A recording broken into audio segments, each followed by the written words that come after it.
Hi, this is Rohit from careersprints.com, and we like to produce videos that help you with your professional development and continuous learning.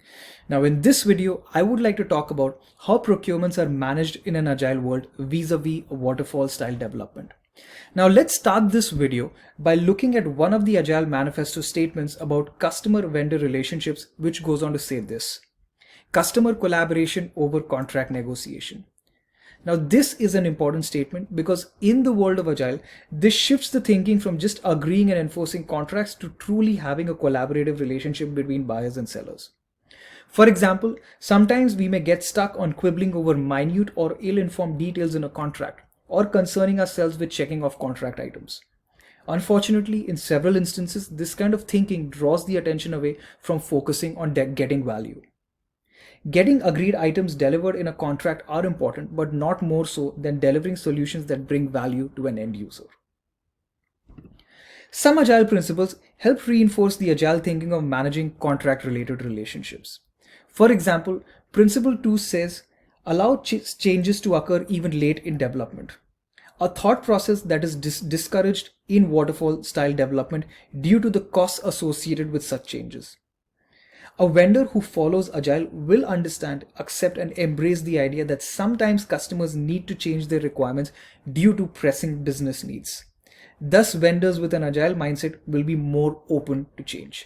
Next, Principle 6 states, deliver working software frequently from a few weeks to a couple of months.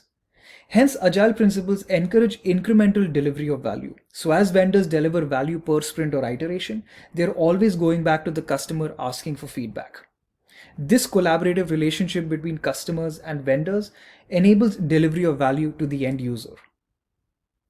Similarly, Principle 11 encourages self-organized teams and states that the best architectures emerge from such teams. Now, since employees or external vendors enjoy a certain degree of freedom due to the self-organization, when it comes to solution implementation, they're able to use their creativity to develop quality and valuable software.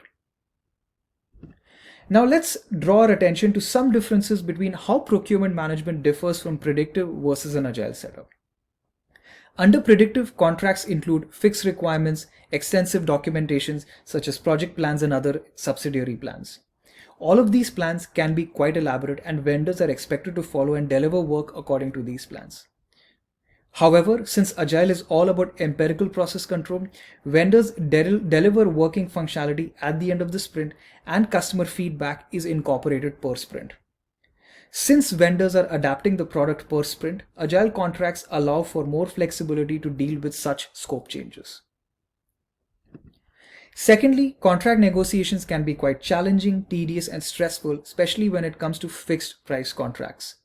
Since the focus in such type of contracts is both the buyer and the seller are trying to get the best bargain. On the other hand, Agile project teams focus on keeping a positive, cooperative relationship between buyers and sellers from the start of the procurement process.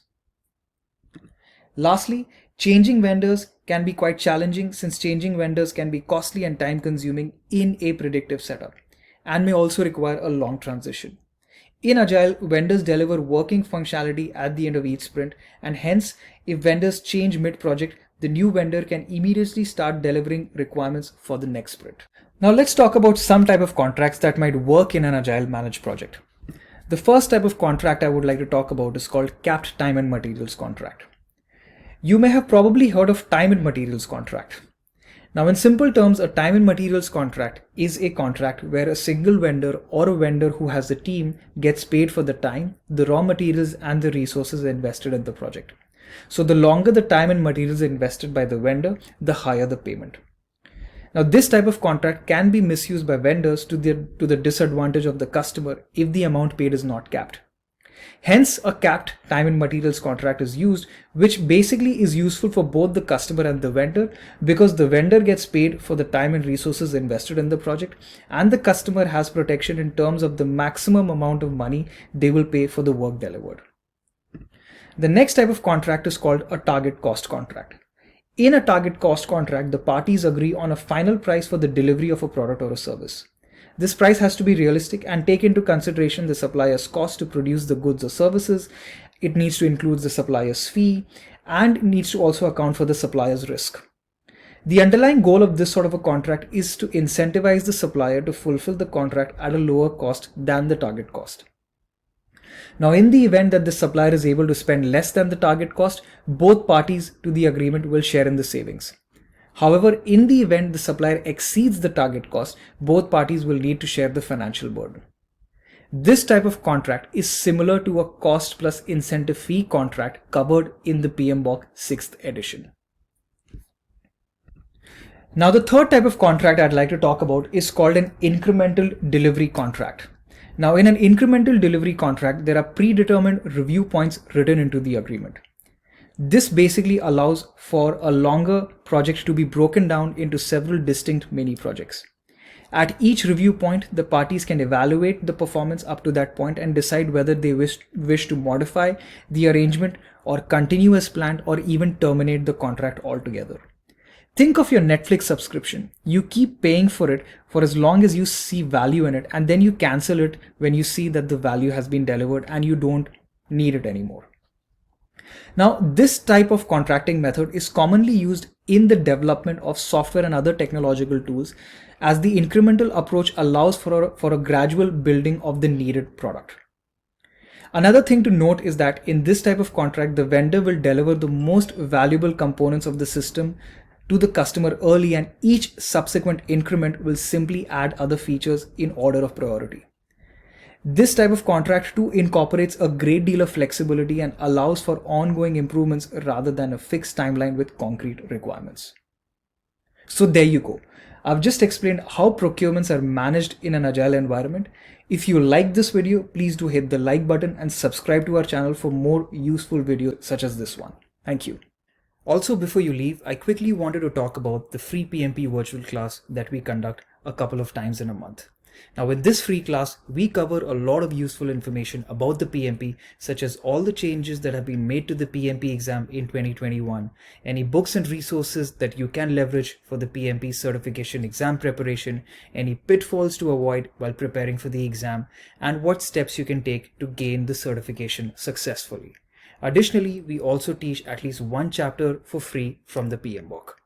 So if you're interested in this class, the link for it is in the description below. Please go and register for the class. Now also check out this Udemy course that we've created on the Agile Practice Guide, which is considered to be one of the main reference books for the PMP exam. Greater than 50% of the PMP exam is now based on Agile concepts, so the Agile Practice Guide is an extremely critical resource that you would want to use for your PMP exam prep strategy. This is also the only course on Udemy which is purely based on the Agile Practice Guide, so it has razor sharp focus for what you need to know for the PMP exam. You can use the coupon code that is given in the description of this video and get this course at a discount. Finally, I would like to make an important announcement. We are going to have very soon an in-person class that will talk about the PMP exam psychology. In this class, we'll help you develop the mental muscle to tackle tricky and difficult PMP questions just like a pro. This workshop would be for 10 to 12 hours, where we'll help you develop the right mindset to crack the PMP exam in your first attempt. And the cost for this class is going to be extremely reasonable. Now, if you're interested in this class, you can send us an email at info@careersprints.com saying that you're interested, and we will send you back the details. So thanks a lot for watching this video. We wish you all the best for the PMP exam.